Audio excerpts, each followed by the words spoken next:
Big things are happening in the Lone Star State. NASCAR is adding a new Texas track to the 2021 schedule.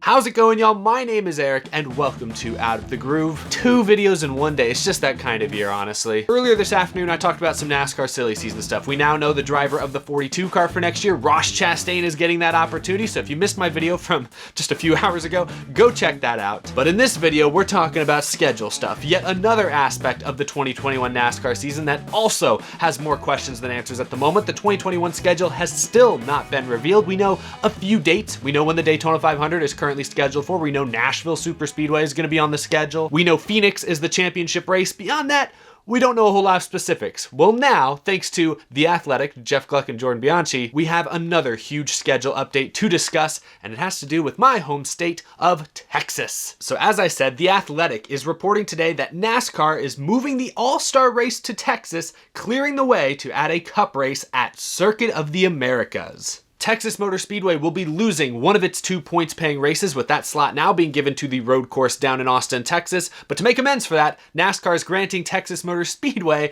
the All-Star Race for next season. Incredible job by the guys at The Athletic. That's why I am a paid subscriber. They've been breaking stories left and right this season. This is a huge one, though, especially for me, someone who's from Texas, who grew up going to races at Texas Motor Speedway, someone who's been to Circuit of the Americas for a couple different events, not NASCAR related, obviously, in the last few years. Where do I even start? Even though it's not confirmed just yet, let's start with Circuit of the Americas and talk about how it might fit with NASCAR next season. Circuit of the Americas is a 3.4-mile road course built in 2012 and is located in Austin, Texas, about 3.5 hours south of Texas Motor Speedway in Fort Worth. The track was originally built for Formula One and has hosted the United States Grand Prix, I think 8 times since 2012. This year's was canceled because of COVID, but other than that, they've been there annually. MotoGP, IMSA have also raced at Circuit of the Americas, and IndyCar made their debut last season with the IndyCar Classic, a race that was won by rookie Colton Herta. As far as the facility and surrounding amenities are concerned, COTA can easily hold over 100,000 fans. They also feature a massive amphitheater, an eye-catching 250-foot observation tower, and a go-kart track, and they're located not far at all from the Austin airport. So how did this happen? A few years ago, Circuit of the Americas leadership stated publicly that they would like a NASCAR race at some point. That was back around 2016, 2017.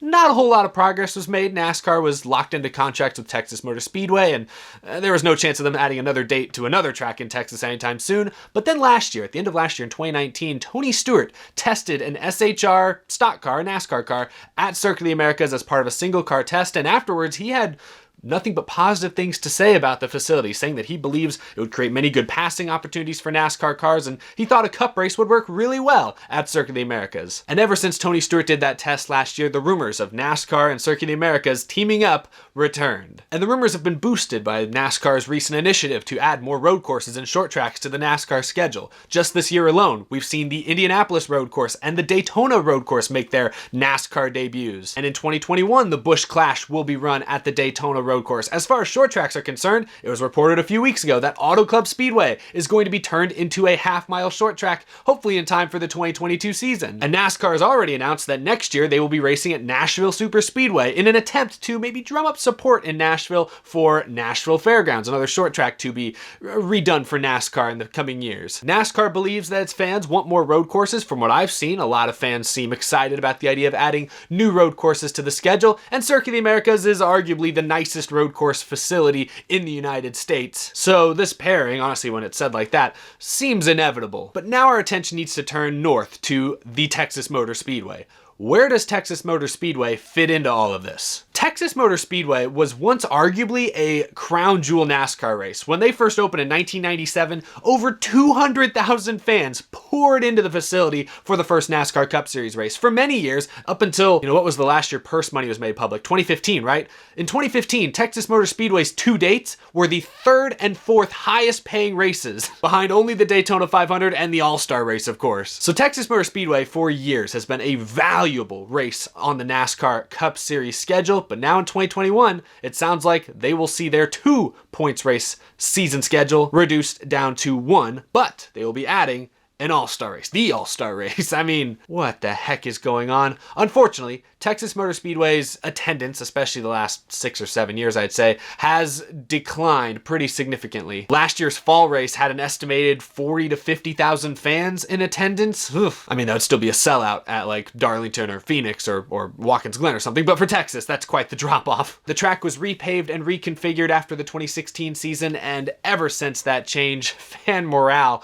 for the Speedway has probably hit an all-time low. Now, part of why I'm a little surprised to hear this report today is that standing in the way of NASCAR taking a date away from Texas Motor Speedway or moving things around is Eddie Gossage, Texas Motor Speedway track president. Eddie Gossage is probably the most outspoken track owner on the NASCAR schedule right now, and for years he has been highly opposed to NASCAR running any sort of event at Circuit of the Americas. He fears, of course, that adding another track in Texas to the schedule would split the Texas Motor Speedway audience, and that's a fair concern. But I remember some number of years ago when it was first rumored that IndyCar might try racing at Circuit of the Americas, he threatened to leave IndyCar altogether and just abandon them. And even a few years ago when rumors about NASCAR and Circuit of the Americas were first starting to pop up, he had this to say: "I don't blame COTA for wanting NASCAR races. It's just that they're 20 years too late. I don't think they know the business, or they wouldn't be saying such things." That was from an NBC Sports article in 2017. Now, Eddie Gossage used to have a radius clause in both his IndyCar and NASCAR contracts, which basically meant that neither series could race at any tracks within a certain range of Texas Motor Speedway. In other words, they couldn't race at any other tracks in Texas. His IndyCar radius clause expired in 2018, which is why in 2019, IndyCar made their debut at Circuit of the Americas, and it's been reported that Texas Motor Speedway's contract with NASCAR is up at the end of this year, 2020, which could likely be the reason NASCAR has been able to renegotiate with Texas Motor Speedway, and could very well be why Circuit of the Americas is joining the schedule next year. I grew up going to races at Texas Motor Speedway. The first NASCAR race I ever went to was the Fall Texas race in 2005. I got to see Edwards do a backflip, but Texas Motor Speedway losing one of its points-paying 500-mile races does not make me sad. They still have one on the schedule. And while I really love the facility at Texas Motor Speedway, the racing at that track, in my opinion at least, has not been good for several years. Honestly, even before the repave and reconfiguration, it was a pretty good mile and a half, but it was not known for creating spectacular finishes or putting on great races consistently. And so Texas losing one of its points-paying races to a new to NASCAR road course, I'm not super disappointed by. But where things get really interesting now is the report that Texas Motor Speedway will host the AllStar Race next year. This is certainly not going to excite a whole lot of fans, I would assume. But this is also likely the only way NASCAR was able to negotiate with Speedway Motorsports, the parent company of Texas Motor Speedway, and Texas Motor Speedway itself. The only way I think NASCAR was going to be able to take one of their dates away and give it to a completely different track owned by different people was to concede the AllStar Race to Texas Motor Speedway. Of course, the AllStar Race traditionally has been held at Charlotte Motor Speedway, another Speedway Motorsports owned track. This year, due to COVID and other extenuating circumstances, they moved the race to Bristol, which is also a Speedway Motorsports owned track. So now, for the third year in a row, the race will be moved to yet another Speedway Motorsports track, Texas Motor Speedway. Like I said, this announcement probably isn't going to excite too many people. Personally, if I'm NASCAR, I'd just pull out all the stops for the Texas All-Star Race. Go nuts. Bring the restrictor plates back like they did at Charlotte in 2018 for the All-Star Race. I mean, just go crazy. Sky's the limit. Do not take the All-Star Race too seriously. Make it feel like its own one-off event that's completely different and unique from a typical NASCAR race. That should be the goal NASCAR has going to Texas Motor Speedway next year. Now, according to The Athletic in that report, there's a good chance that the Texas Motor Speedway All-Star Race will not be run in May, when most All-Star races have traditionally been run. Instead, it's believed that the All-Star Race will be run a little bit later in the year, so I don't know, maybe June, July, something like that. It's going to have to be a night race if they're running Texas in July. My goodness. Will the Texas All-Star Race be any good? Probably not, unless they do something crazy like I just suggested. Now, there's the possibility that this could be the start of NASCAR and Speedway Motorsports rotating the side of the All-Star Race each year, something that many fans have asked for a while. I mean, it was Charlotte 2 years ago, it was Bristol this year, and it's going to be Texas next year. I mean, keep rotating, even if it's just SMI tracks. We could see it at Atlanta in a few years. Maybe we see it at Las Vegas at some point. There's a good handful of SMI tracks they could rotate it between for a few years here. Maybe this is the start of something, but that remains to be seen. All we know is Texas is going to get the All-Star Race next year. Woo! To conclude this video, overall, I would say this news is a big win for most Texas NASCAR fans. I've been to Circuit of the Americas several times. It's a fantastic facility. It has a couple different configurations that NASCAR might experiment with. They may not run the full 3.5 almost mile configuration. They might try something a little bit different, so there's room to work there. It's going to create a new type of racing, a new show. The great thing about Circuit of the Americas is that it's located in Austin, Texas, which is a much more centrally located city. The only problem with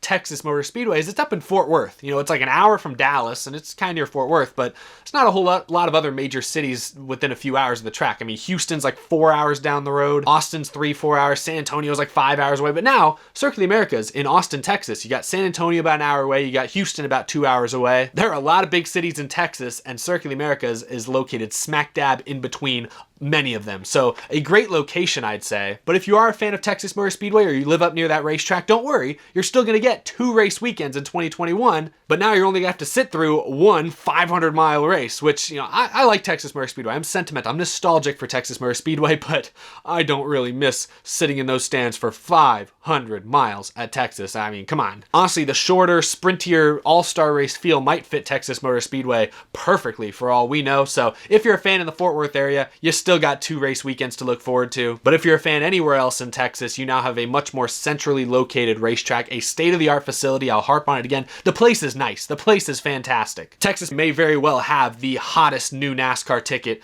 on the schedule right here in their backyard. So that's exciting for NASCAR fans in Texas. So we'll see what happens with the rest of the 2021 schedule. There was also a report earlier I saw from Matt Mayer, CBS. He said he'd also heard the reports of Circuit of the Americas being added to the schedule. He also said that Circuit of the Americas is only one of 4 apparently new tracks that are to be added to the Cup schedule next year. We already know about Nashville Super Speedway. We know about COTA now.